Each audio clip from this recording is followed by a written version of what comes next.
warahmatullahi wabarakatuh. Alhamdulillahirabbil alamin, wassalatu wassalamu ala nabiyil karim wa ala alihi washabbihi ajmain.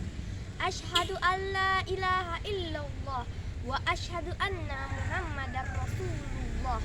Rabbi shrah li sadri wa yassir li amri wahlul 'uqdatam min lisani yafqahu qawli. Amma ba'du.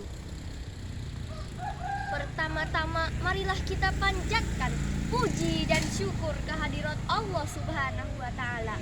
Allah yang menciptakan langit tanpa tiang, gunung yang luas terbentang, lautan yang bergelombang, serta bulan dan matahari yang tak akan pernah padam sampai akhir zaman.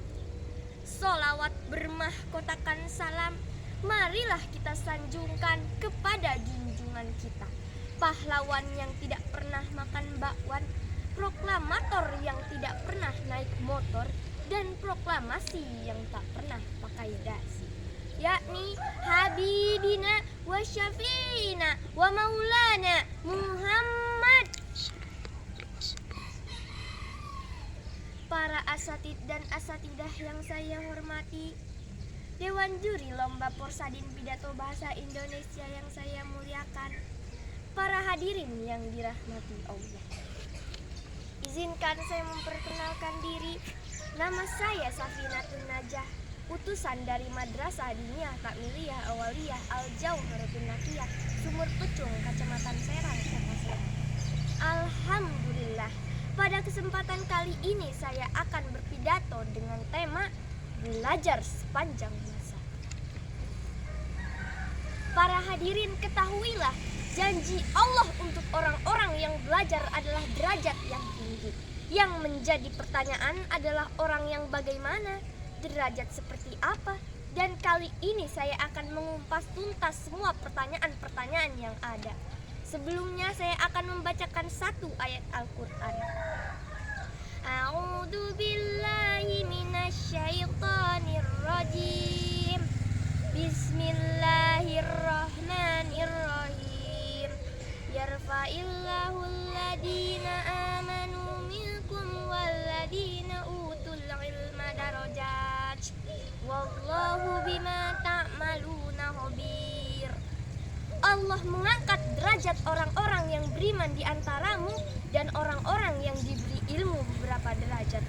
Allah Subhanahu wa taala Maha mengetahui apa yang kamu kerjakan. Ayat di atas adalah sebuah kalam Allah yang dijadikan pedoman bahwa Allah memerintahkan kepada para hambanya yang beriman untuk mempunyai semangat dalam belajar atau menuntut ilmu. Bukan hanya terbatas pada satu majelis saja, tapi lebih dari satu majelis itu akan lebih baik. Maksudnya apa para sahabat fillah? Bahwasanya apabila kita kaitkan benang merah, maksud ayat di atas adalah fenomena yang terjadi sekarang di lingkungan kita semua. Seseorang yang sudah belajar dari tingkat taman kanak-kanak atau RA, SD atau MI, SMP atau MTS, SMA atau MA, sampai perguruan tinggi adalah orang-orang pilihan. Mengapa mereka dikatakan orang-orang pilihan? Karena mereka lah orang-orang yang dapat merealisasikan perintah Allah Subhanahu wa taala untuk belajar yang diatur oleh pemerintah Indonesia melalui Kementerian Agama dan Kementerian Pendidikan Nasional sesuai dengan umur dan tingkat sekolah. Tingkatan sekolah yang sudah saya sebutkan tadi adalah jenis sekolah formal. Sedangkan MDTA atau Madrasah Diniyah Takmiliyah Awaliyah adalah sekolah non formal.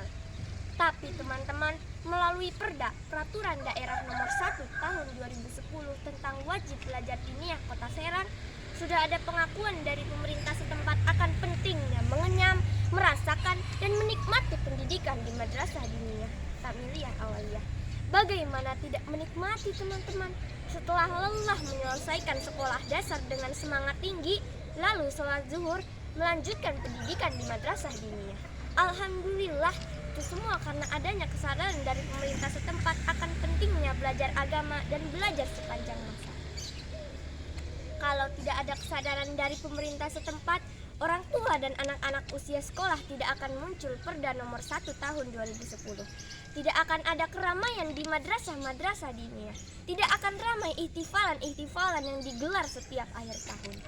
Namun, karena adanya kesadaran dari berbagai pihak, alhamdulillah, karena adanya kesadaran dari berbagai pihak itulah maka orang tua dan anak-anak tertatri dan tertanam di dalam sanubari. Para dewan juri dan hadirin yang saya muliakan, ada satu pertanyaan lagi yang akan saya jelaskan. Derajat seperti apa yang Allah janjikan untuk orang-orang yang beriman, yang mau menuntut ilmu atau mau belajar? Itu adalah keberkahan ilmu pengetahuan. Dengan keberkahan ilmu pengetahuan, seseorang yang tidak mengetahui apapun akan mengetahuinya. Seseorang yang awalnya tidak bisa beribadah seperti sholat, puasa, tata cara zakat, tata cara haji, akan mengerti dan mengetahui ketika mempelajari ilmu fikih. Seseorang yang bodoh akan pintar. Seseorang yang masih minim tingkat ekonominya akan terangkat kesejahteraan keluarganya dengan ilmu pengetahuan. Ini pun tergantung pada manusia-manusia yang bersangkutan, bagaimana merealisasikan perintah Allah, bagaimana merealisasikan hasil belajarnya semata-mata untuk meningkatkan iman dan takwa kepada Allah Subhanahu wa Ta'ala. Saya ingatkan sekali lagi para hadirin fillah bahwa belajar sepanjang masa adalah keharusan yang tidak dapat ditawar lagi. Karena ilmu pendidikan tidak hanya didapat dari lembaga formal saja, tapi dapat didapat dari berbagai media yang bersifat positif. Kita sebagai manusia fana harus meyakini bahwa kesadaran akan belajar dimanapun dan kapanpun akan membuahkan hasil yang baik, yang akan mengangkat derajat dan nilai sumber daya seseorang sepanjang masa. Mungkin hanya ini yang dapat saya sampaikan. Terima kasih atas segala perhatian dan mohon maaf apabila ada kesalahan. Wabillahi taufik wal hidayah. Wassalamualaikum warahmatullahi wabarakatuh.